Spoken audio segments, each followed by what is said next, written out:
है नहीं नहीं नहीं नहीं, ये क्या हो गया, ये क्या हो गया, रुक जाओ, ये गलती हो गई है, वर्चुअल बैकग्राउंड नहीं ना, हाँ ठीक है, थैंक यू, फाइन जी।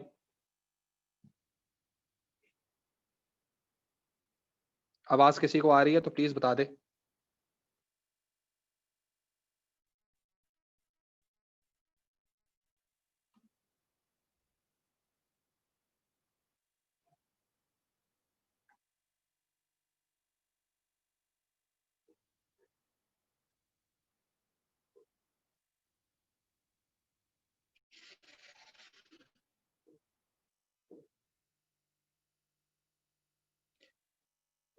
ख़वातीन और हज़रात से गुज़ारिश की जाती है कि अगर आपको मेरी आवाज़ आ रही है तो हाथ रेज़ कर दीजिए। शुक्रिया। शुक्रिया नालन, आपने ज़िंदगी मेरी आसान कर दी। बहुत आला अरसलान साहब, भाई क्या बात है भाई, क्या बात! आला, वो बहुत-बहुत शुक्रिया, एहसान-ए-अज़ीम। मतलब पूरी ना आप लोगों से वो करवानी पड़ती है, एयरपोर्ट वाली आप लोगों से वो करवानी पड़ती है, क्या नाम है? अनाउंसमेंट करवानी पड़ती है। ख़ैर जी, अ, कल की क्लास के अंदर हम लोगों ने बात की थी इन टर्म्स ऑफ क्या नाम है इसका? Cost centres and profit centres, ठीक है? और कॉस्ट सेंटर्स और प्रॉफिट सेंटर्स के लिहाज से हम लोगों ने ये बात की थी कि हमारे पास अगर क्वेश्चंस वगैरह आते हैं, तो 2 तरह से क्वेश्चंस आते हैं, सही है? एक क्वेश्चन में हमें ये कहा जाता है कि जी आपने इसको बंद कर देना है, तो बताएँ प्रॉफिट पे क्या इफ़ेक्ट पड़ेगा? और एक हम लोगों के पास आता है, भई कौन-सा बिज़नेस बंद करें? तो जब आपसे कहा जाएगा कौन-सा बिज़नेस बंद करें, तो आप कंट्रीब्यूशन चेक कर लेंगे उसका। कंट्रीब्यूशन बेसिकली जो होता है वो total revenue minus total variable cost होती है, या कंट्रीब्यूशन पर यूनिट भी अगर आप निकाल लें, that is the selling price minus the variable cost per unit, तो फिर भी आपके पास कंट्रीब्यूशन निकल सकता है। पॉजिटिव आ गया, बड़ी अच्छी बात है, तो उसको बंद नहीं करिए। नेगेटिव आ गया, definitely you have to close it out, ठीक है? तो अब ये चीज़ हमारे पास थी। लेकिन जिस चीज़ को हम लोगों ने ज़्यादा फ़ोकस करना है, ख़ैर कैलकुलेशंस तो अपनी जगह पे होती हैं। इसका क्वेश्चन बड़ा पर्टिकुलर किस्म का आता है। अभी आज की क्लास के अंदर we are not going for any kind of calculation thing, but we are going to talk talk about कि ऐसे क्वेश्चंस किस तरह से आते हैं, और अगर इसका कोई रीसेंट तरीन पेपर में कोई क्वेश्चन इसका नज़र आता है, तो वो ज़रा देखने की कोशिश करेंगे कि ये क्वेश्चन दिखता किस तरह से है, इसका क्वेश्चन को आंसर कैसे करना होता है। ठीक है? और कल होपफुली इंशाल्लाह आप लोगों के साथ जो इसकी एक क्वेश्चन शीट है, सही है, वो आप लोगों के साथ शेयर ग्रुप पे मैं उस पे सेंड कर दूँगा, क्लासरूम पे सेंड कर दूँगा। तो आप लोगों के पास अपनी ई कॉपी आ जाएगी। अगर कल इसकी फोटो सेट्स हो गई क्लास के अंदर, तो हम क्लास के अंदर भी ले लेंगे, मूव ऑन विद कैलकुलेशन वाली चीज़ें सारी की सारी। ठीक है? तो क्योंकि मैं चाह रहा हूँ कि कैलकुलेशंस में आप लोगों को फेस टू फेस करवाऊँ, सो दैट आप लोगों की अगर कोई क्यूरीज़ वगैरह हैं, तो हम वहीं सॉल्व कर सकें। तो प्लीज़ कल आप सबसे गुज़ारिश है कि अपने कैलकुलेटर्स ज़रूर लेकर आइएगा, सो दैट आप 15 के अंदर 5 ऐड करके देख सकें कि 20 कैसे आता है, ठीक है? तो लेकिन डेफिनिटली देयर आर रीज़न्स के कैलकुलेशन समटाइम्स थोड़ी-सी कॉम्प्लिकेटेड हो जाती है।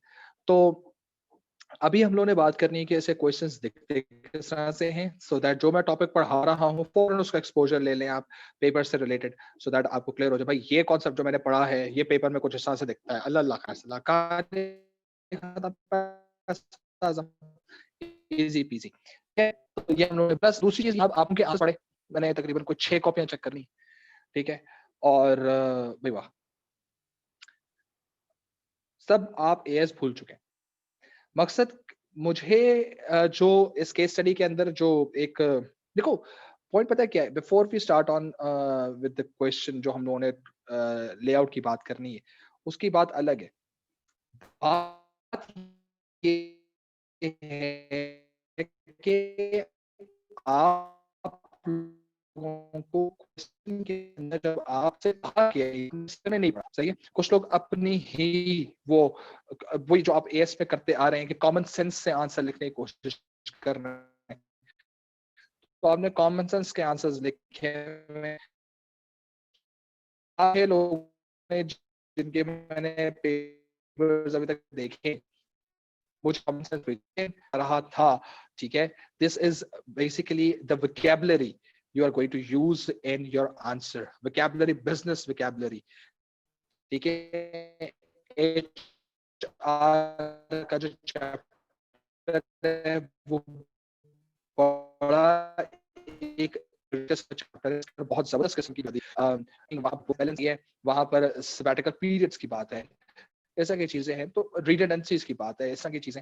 तो जब आप बात कर रहे होते हैं तो इस लिहाज से देखिए, जो कैंडिडेट ए था या बी था, जो भी कोई था, वो इंटरनल रिक्रूट था, एक्सटर्नल रिक्रूट था, कहीं ना कहीं डाइवर्सिटी पॉलिसी को और इक्वालिटी पॉलिसी को इंक्लूड होना चाहिए था मेरी नजर में, ठीक है, क्योंकि ये वो टर्मिनोलॉजी है जो कि शायद एचआर की एक पॉलिसी है। एचआर कभी भी किसी भी बंदे को हायर करने से पहले, ये हमने एएस में बात भी की हुई है कि रिक्रूटमेंट के अंदर, और क्योंकि उनको एक बंदा चाहिए था ऑपरेशंस मैनेजर के तौर पे, तो एक वो ऐसा बंदा लेकर आएंगे जो कि शायद अच्छे तरीके से डाइवर्स कल्चर को या इक्वलिटी को आगे प्रमोट करता हो। तो इस बारे में शायद आप क्वेश्चन कर सकते थे, ठीक है, कि यार ये चीज क्या हम लोगों को मालूम है या नहीं है, क्या इनकी एम्बेडेड एलिमेंट में है या नहीं है, कोई सा की चीजें थी। वर्क लाइफ बैलेंस के लिहाज से बात भी कर सकते थे कि वो जो एक था जो कि बहुत ज्यादा ऑटोक्रेटिक पे में काम करवाता था लेकिन टारगेट्स अचीव करता था, तो उधर का आप बात करने में आप सबने बताया यही है कि यही होगा कि जी वो बर्डन बढ़ जाता होगा और उससे शायद मोटिवेट होते होंगे।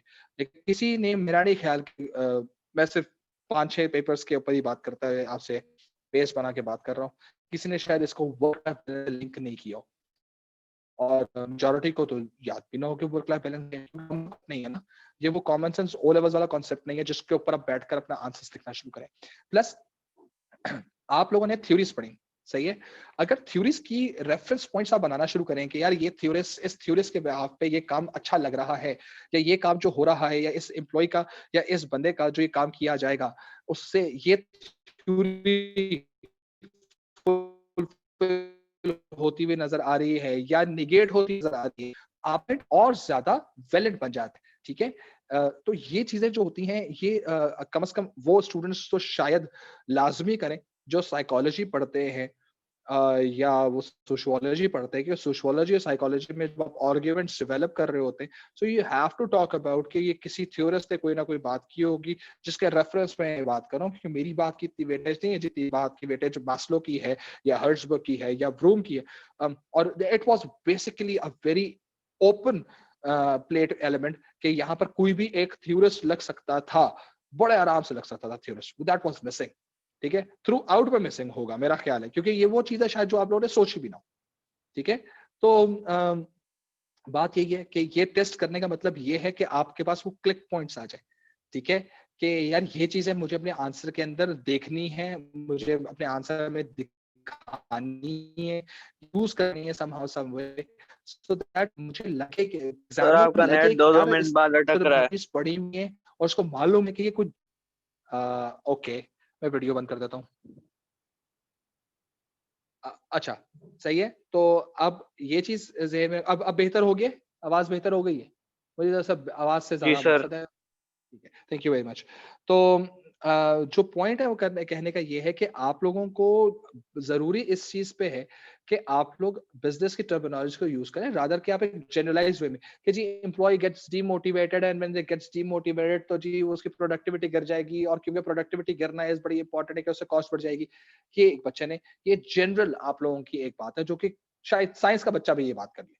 भाई आपने बिजनेस पढ़ा हुआ है, आपकी चैप्टर आपको मैंने कहा हुआ है आपने रीड आउट करना है, और आपने एएस वैसे भी थ्रू आउट सारा साल लास्ट ईयर पढ़ा हुआ भी है, तो यू नीड टू यूज। अब कि जी उसके वर्क लाइफ बैलेंस में इशू आएगा, अब ये टर्मिनोलॉजी वर्क लाइफ बैलेंस में इशू आना के एज स्टेटेड बाय हर्ट्जबर्ग के ये हाइजीन फैक्टर बन जाएगा, ये इस तरह की बातें जो है अगर आप करते हैं तो ये बात अब साइंस वाला नहीं कर सकता, ये वही बच्चा करेगा जिसने बिजनेस की किताब पढ़ी होगी या जिसने बिजनेस सब्जेक्ट के तौर पे पढ़ा होगा, रादर कि वो कॉमन सेंस के बेसिस पे बात कर रहा होगा, ठीक है। तो अपनी बात को वेट करने के लिए या अपनी बात में वजन डालने के लिए आपने इस चीज को ज़हन में रखना है कि इन टर्मिनोलॉजीज का इस्तेमाल करें। ये पेपर में टेस्ट इसी वजह से किया गया है सो दैट आप लोगों को अगर इस चीज को आप मिस आउट कर रहे हो तो इसको ऐड, सही है, अपने आंसर्स के अंदर। And when you are going to use HR का जब कभी भी इस्तेमाल होगा, याद रखें थ्योरिस्ट को कहीं ना कहीं अपने आंसर में जरूर एम्बेड करने का सोचें, ठीक है। तो that's basic kind of a thing जो शायद आप लोग थ्रू आउट आंसर से बेसिकली माइट बी पॉसिबल मैं आप लोगों को इसके अगेंस्ट आपकी मार्क डिडक्शन ना करूं, लेकिन ये जब दोबारा आपको कभी एचआर का क्वेश्चन आएगा तो इस चीज को प्लीज ध्यान में रखें कि यू नीड टू नो कि ये चीजें कैसे इंक्लूड करनी होती है, ठीक है। तो ये अभी हम लोगों ने बात, एक मैंने आपको हल्का सा वो टीजर दे दिया, अभी मैंने बाकी गेट टू क्या कह सकते हैं, रिव्यू द पेपर्स अभी है, तो जब ये बाकी रिव्यू मैं कर लूंगा तो इंशाल्लाह ताला आपको विद इन अभी मेरे ख्याल से मंडे को जो है मैं आप लोगों को आपके पेपर्स देने में कामयाब हो जाऊंगा, मंडे को, नॉट बिफोर दैट, सही है। तो this is the point, fine जी। So this is basically kind of a disclaimer kind of a thing जो मैंने आप लोगों को दिया है, और अब हम लोग बात करना शुरू कर रहे हैं कि ये जो टॉपिक हमने अभी पढ़ना शुरू किया है, cost centres and profit centres, ये पेपर में कहाँ कैसे दिखता है और इसके क्वेश्चंस के साथ नजर आता है, ठीक है। क्वेश्चन की हम लोग बात,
ओके।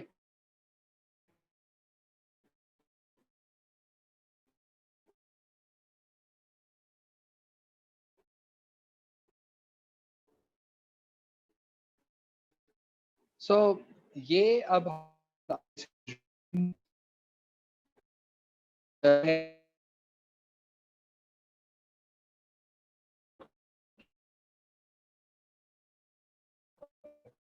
ठीक है, तो ये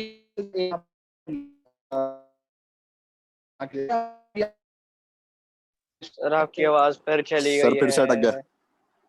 सर नहीं हटके आवाज अटकी। नहीं, आप ये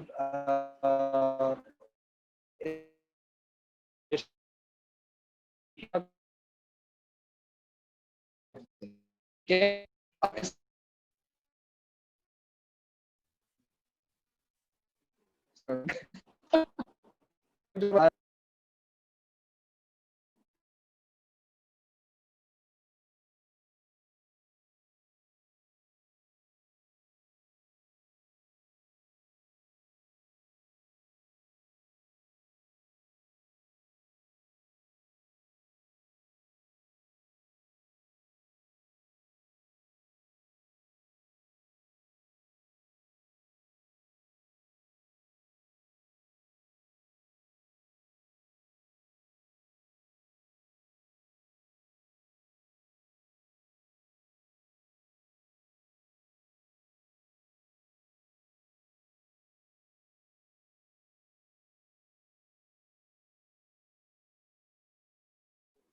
ओके जी, आई एम बैक।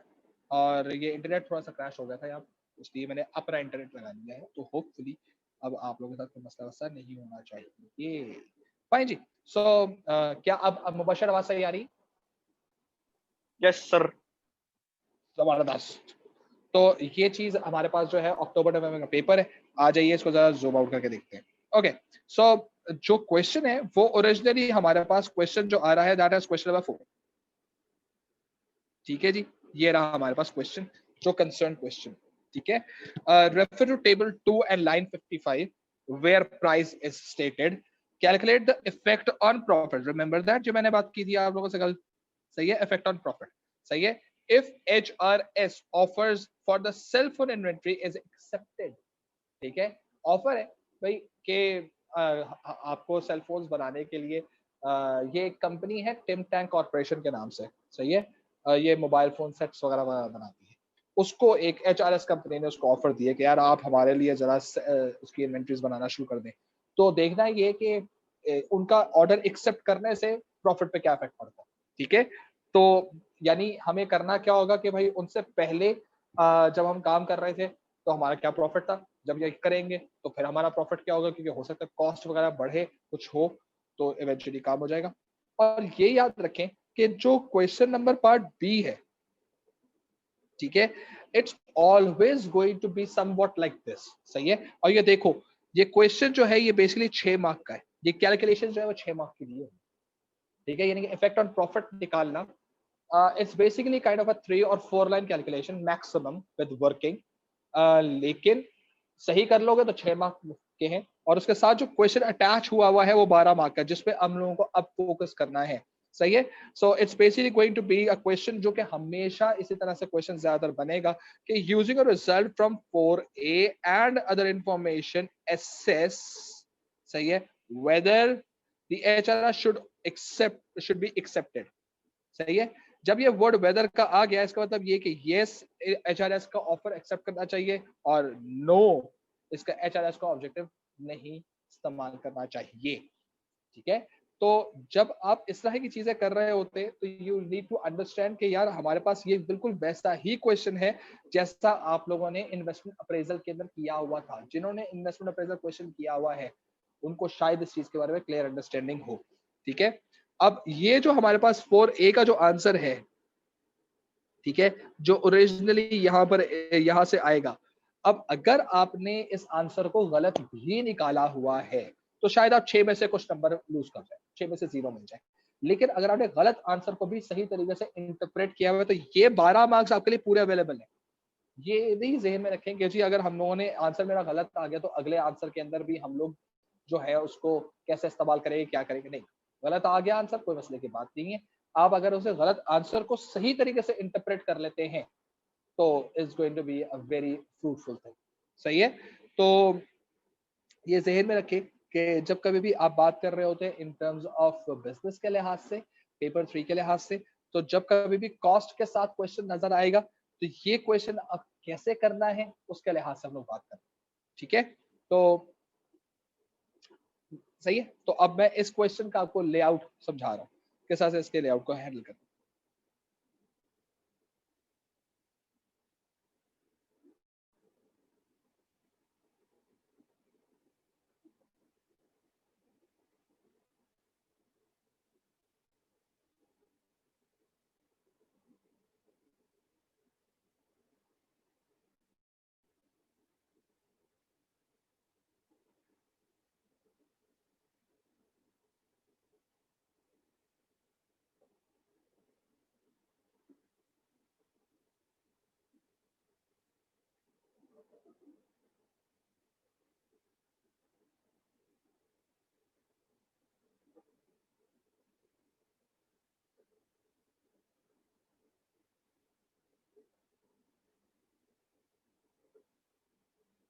अच्छा, पहले मैं जरा क्वेश्चन लिख देता हूँ, देख लो। ये है,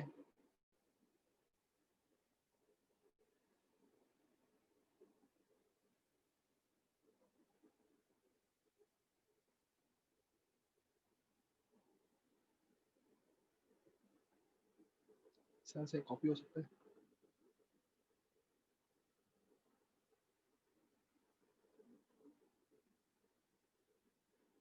क्या जी, अब ये क्वेश्चन यहीं पर ही लिखा हुआ है, साथ साथ में स्विच करता रहूंगा इसमें, सही है। Using result from 4A, meaning आपके पास जो पहले 4A में जो आपने बात की हुई है, that is basically definitely effect on profit कैसे निकालते हो, आप कंट्रीब्यूशन निकालते हो, ठीक है ना, पहले कंट्रीब्यूशन निकालना होगा यहाँ, सही। तो अब आपके पास जो फर्स्ट चीज जो आपके पास आएगी,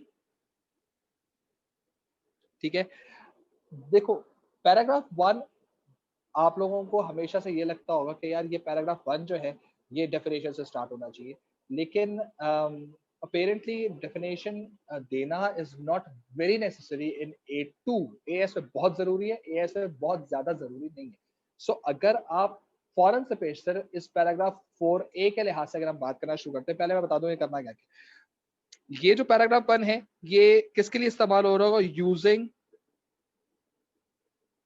इंफॉर्मेशन फ्रॉम 4A, ये इसके लिए इस्तेमाल, ठीक है। पैराग्राफ नंबर 2 जो होगा वो आपका इस्तेमाल होगा HRS ऑर्डर एक्सेप्टेड, सही है। पैराग्राफ 3 जो होगा वो आपके पास होगा HRS ऑर्डर रिजेक्टेड, सही है। और पैराग्राफ 4 आपके पास होगा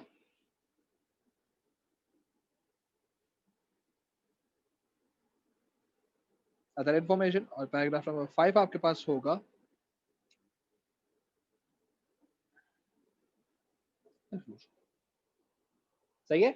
और ये जो चीज आपने की है, ये जो एक्सेप्ट और रिजेक्ट वाली कहानी की है, ये किसका आंसर किया आपने असल में? वेदर का आंसर, ठीक है। अब फौरन से पेशतर हो सकता है किसी के ज़हन में है, सर बात सुनिए, क्वेश्चन के अंदर तो ये किसी और अरेंजमेंट पे लिखा हुआ है, पहले लिखा हुआ है हमारे पास, पहले लिखा हुआ है हमारे पास यूजिंग अ रिजल्ट पहले, फिर लिखा हुआ है अदर इंफॉर्मेशन, फिर लिखा हुआ है हमारे पास वेदर। सर ये आपने वेदर पहले क्यों कर दिया, बाद में अदर इंफॉर्मेशन कर दिया? भाई मर्जी, आप पहले करना इन चारों को, सही है। मीनिंग आपके पास 3A के तौर पे आपका यस का आएगा, 3B पे आपके पास आएगा नो का। बस करना है ये चारों, ये चीजें अंडरलाइन करने का रीजन ये आपने इनकी बेसिस पर आपने डिसीजन लेने हैं, आपके आंसर में सब चीजें नजर आनी चाहिए। वो पहला पैराग्राफ है, वो दूसरा पैराग्राफ है, टोटली आपके ऊपर है भाई, आपके अरेंजमेंट का कोई मसला नहीं है, सही है। आप पानी पीकर खाना खा लें या खाना खा के पानी पी लें, दोनों जाके सेम काम करें, ठीक है। तो अगर डाइजेस्ट होना होगा तो हो जाएगा। तो ये याद रखो कि आपके पास जो ये आंसर है उसमें ओरिजिनली आपको वो तमाम तर हाईलाइटेड एलिमेंट्स जो कहे गए वो होने चाहिए। अगर वो पहले पैराग्राफ में नहीं है, बाद में आगे कोई टेंशन की बात नहीं है। अगर कोई बच्चा कहता है सर ये क्या मैं ऊपर लेकर आ सकता हूँ, बिल्कुल आप ऊपर लेकर आ जाइए, फिर आपको ये नीचे लाना पड़ेगा और फिर ये नीचे लाना पड़ेगा, बिल्कुल ऐसे कर, कोई परेशानी की बात नहीं। एग्जामिनर आपको नहीं पकड़ेगा, घर आके आपसे नहीं पूछेगा भाई हाउ डेयर यू कि आपने ऐसा किया।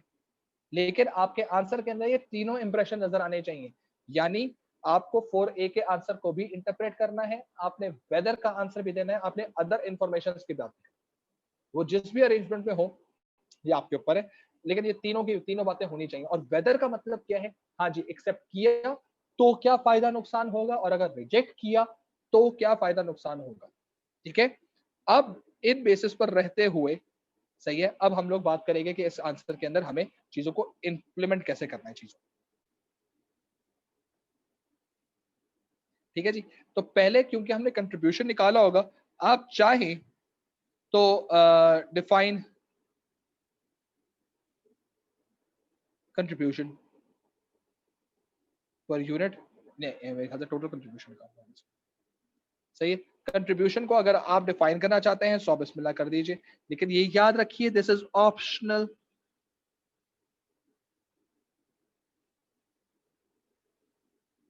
सही है। लेकिन व्हाट इज मोर इंपॉर्टेंट,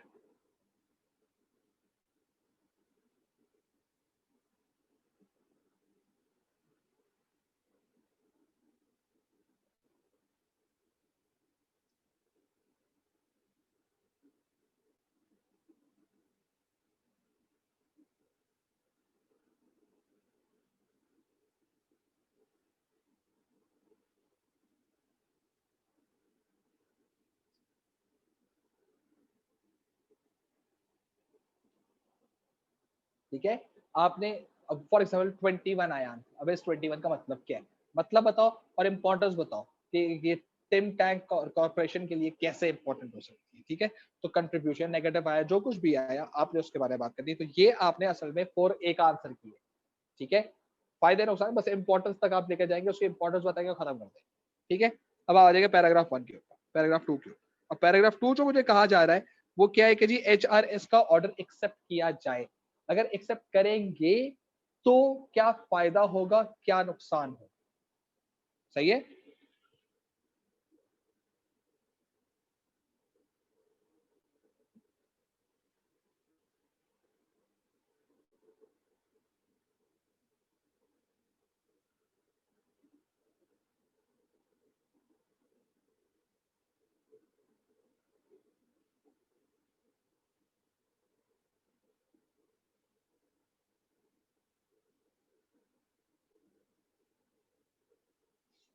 ठीक है, और इसी पैराग्राफ के अंदर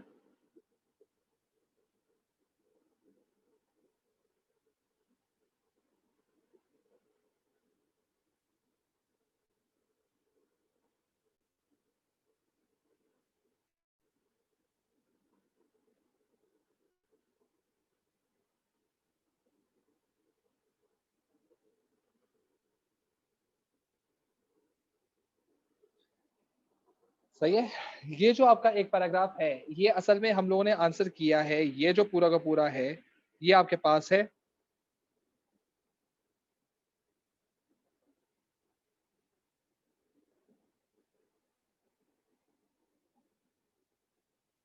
वेदर यस, हाँ जी, हमने सेलेक्ट करना है। तो अब HRS का ऑर्डर सेलेक्ट करने से टिम टैंक कॉर्पोरेशन को क्या फायदा होगा, एडवांटेज वन, उससे क्या इम्पैक्ट पड़ेगा, बी इम्पैक्ट क्या होगा, दोनों ए और बी में से which one you think is most important one, that is J1, ठीक है, और what is the reason to it, ठीक है, that is J2. So you just have given the point knowledge, you basically have given the impact A, B, the analysis, and you just gave the evaluation J1 and J2, ठीक है. However, सही है,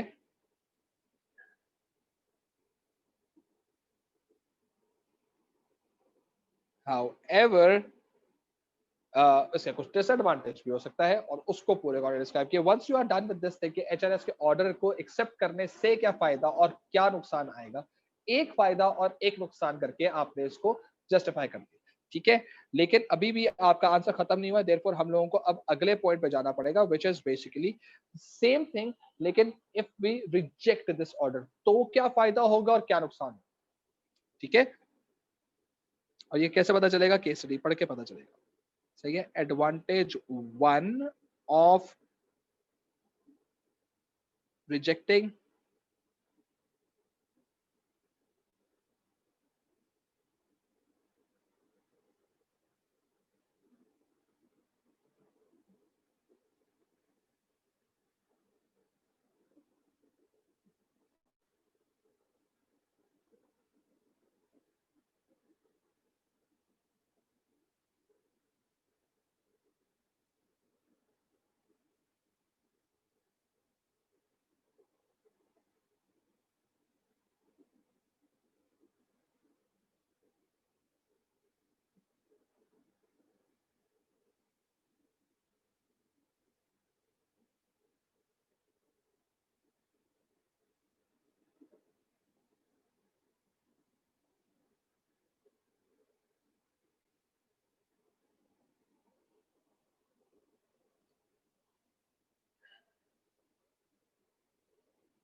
ठीक है.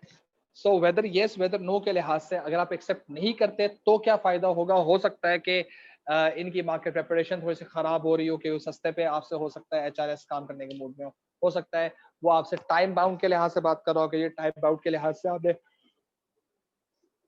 हमारे साथ काम करने पसंद आएगा, ठीक है, नहीं पसंद आएगा मना कर देंगे आपको, सो ऑन एंड सो, तो कुड बी ये केस स्टडी पढ़ने के बाद पता चलेगा कि how you basically are going to use in your favor or against your decision, ठीक है जी. फिर हमारे पास पैराग्राफ नंबर 4 हमारे पास आएगा अदर इंफॉर्मेशन का, जो हमने ऊपर लिखा हुआ था. सही है, अब अदर इंफॉर्मेशन के अंदर क्या क्या इंफॉर्मेशन हो सकती है वो हम अभी बात करेंगे. लेकिन ये याद रखिएगा कि आपके पास न्यूमरस अदर इंफॉर्मेशन हो सकती है, सिर्फ दो आपने लिखी. सही है,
ठीक है।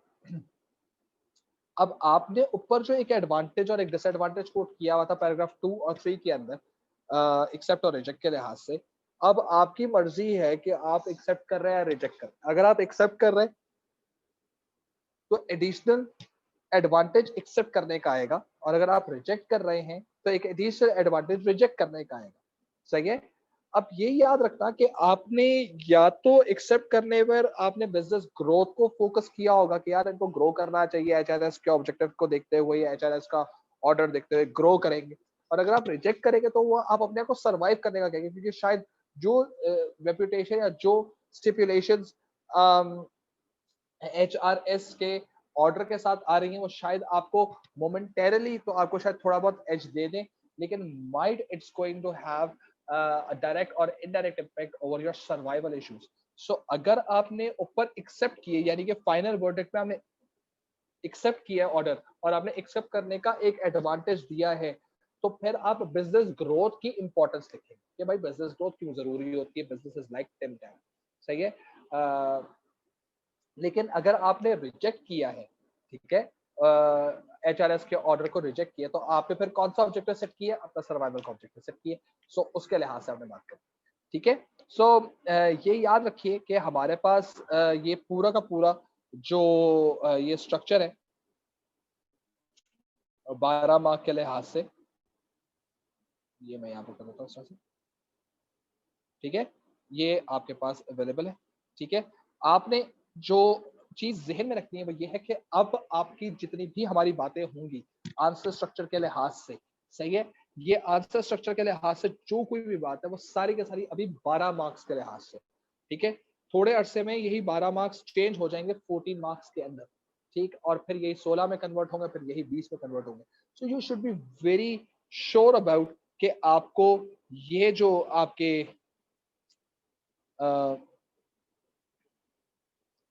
J1 J2s जो आ रहे हैं, सही है, you really have to work on these J1 J2s, सही है, and you have to work on your paragraph number 5 as well, which is the final verdict, सही है, and the conclusion, सही है। सो इस पे आपको बहुत मेहनत करनी है। ये 4-5 क्वेश्चंस करने के बाद जाकर आप इस पे फ्लुएंट होंगे कि आपको जजमेंट देने की आदत आएगी या जजमेंट देने में आप कंफर्टेबल होंगे। और डेफिनेटली तमाम तर वो लोग जो शायद अभी भी इस जगह पर रुके हुए हैं, सही है, कि यार ये क्या होते हैं बेटा जी, आप लोगों को तो बस रेड लगने वाली है फुल टाइम, सही है। ये जितनी भी चीजें हैं, ये सारी की सारी चीजें क्या है, ये सब चीजें जो है ये आपके पास एनालिसिस का एरिया है। सो याद रखें कि ये जो आपके पास ग्रीन बॉक्स है वो आपकी इवैल्यूएशंस है। ठीक है, जो रेड अंडरलाइंड एलिमेंट्स हैं ये सारे के साथ की एनालिसिस है। ठीक है, और ये जो आपकी अब ब्लू कलर से जो मैं थोड़ी सी ऊपर वाली चीज पे मैं ये देखें, मैं इनके बाल बना रहा हूँ, सही है, या ये देखें,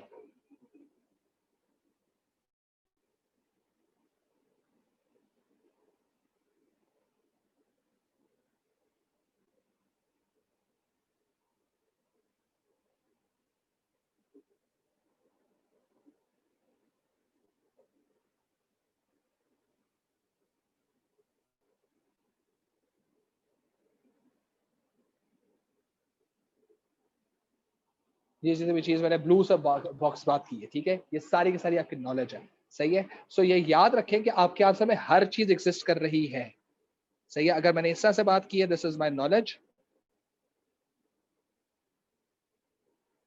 सही है। जो रेड कलर की लाइंस लग रही हैं, रेड कलर की जो लाइंस लग रही हैं, सही है, this is basically your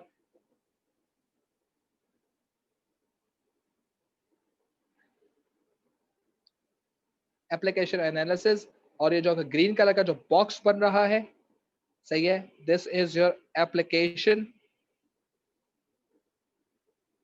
plus evaluation, सही है। So you have written everything what is required, ठीक है। और 12 मार्क की जो वो डिस्ट्रीब्यूशन होती है, मार्क्स डिस्ट्रीब्यूशन होती है, वो क्या होती है? वो ओरिजिनली नॉलेज आपके पास आ जाता है 2 मार्क का, एप्लीकेशन आ जाती है आपके पास, जिसको हम पी से डिनोट करते हैं, सही है, ये आ जाती है 2 मार्क की। एनालिसिस आ जाता है 4 मार्क का, और इवैल्यूएशन आ जाती है 4 मार्क की, सही है। और ये पैराग्राफ नंबर 2 जो है, ये बेसिकली ई 2 नंबर के लिए होता है। 1 नंबर यहां जाता है और दूसरा 1 नंबर यहां जाता है, ठीक है। तो ये प्लीज ध्यान में रखिएगा इस चीज को, ठीक है ना। और जो ऊपर आपके J1 J2 जो आपने लिखे हुए हैं, ये आपके पास ई का 1 नंबर है, सही है, और ये आपके पास ई का एक और नंबर। तो ये 2 नंबर यहाँ पर हो गया और 2 नंबर यहाँ पर हो गया, तो टोटल आपके ई के नंबर डिस्ट्रीब्यूट होगा। सो इसी वजह से अगर आप देखो तो ये इन दोनों के अंदर, सही, अदर इन्फॉर्मेशन में J1 J2 पे नहीं किया, लेकिन जब हम 14 मार्क्स के लिए जाएंगे तो शायद हम यहाँ पर इंक्लूड कर रहे हो इस चीज को, सही है। सो ये चीज ध्यान में रखें कि आपके पास सब चीजें मिला जुलाकर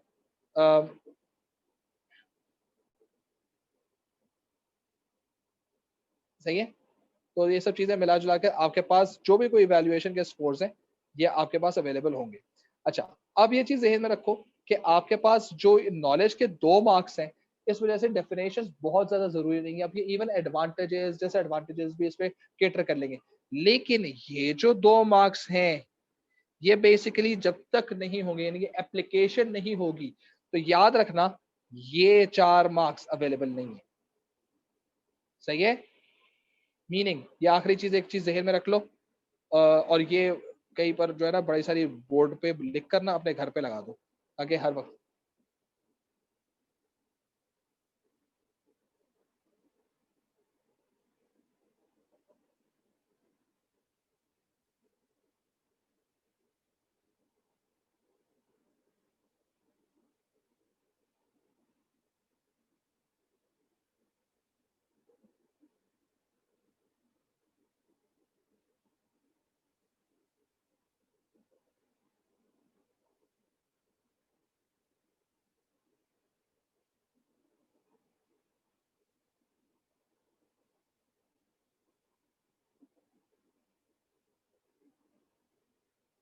सही है। With no application there is no evaluation score. अगर आपका आंसर, आपने इवैल्यूएशन की भी है, ठीक है, आपने जजमेंट दिया हुआ भी, आपने कंक्लूजन भी लिखा है, लेकिन आंसर लिंक्ड नहीं है, आपको ई का स्कोर नहीं है, सही है। आपने लिमिटेड की है, लिमिटेड का मतलब ये है कि आपने किसी पॉइंट में जस्टिफिकेशन के अंदर आपने रीजन दे दिया, लिंक कर दिया, किसी में नहीं किया, फिर किसी में कर दिया, किसी में नहीं किया, सब में आपने लिंक नहीं किया हुआ केस स्टडी को। J2 के अंदर, J2, सही है, जस्टिफिकेशन के अंदर केस को लिंक नहीं किया, तो इसका मतलब आपने लिमिटेड काम किया, सही है। देयरफॉर अब आपको लिमिटेड आपको स्कोर मिलेगा। लिमिटेड का मतलब क्या है कि limited application is basically 50% of application score, सही है। और लिमिटेड इवैल्यूएशन का मतलब क्या है,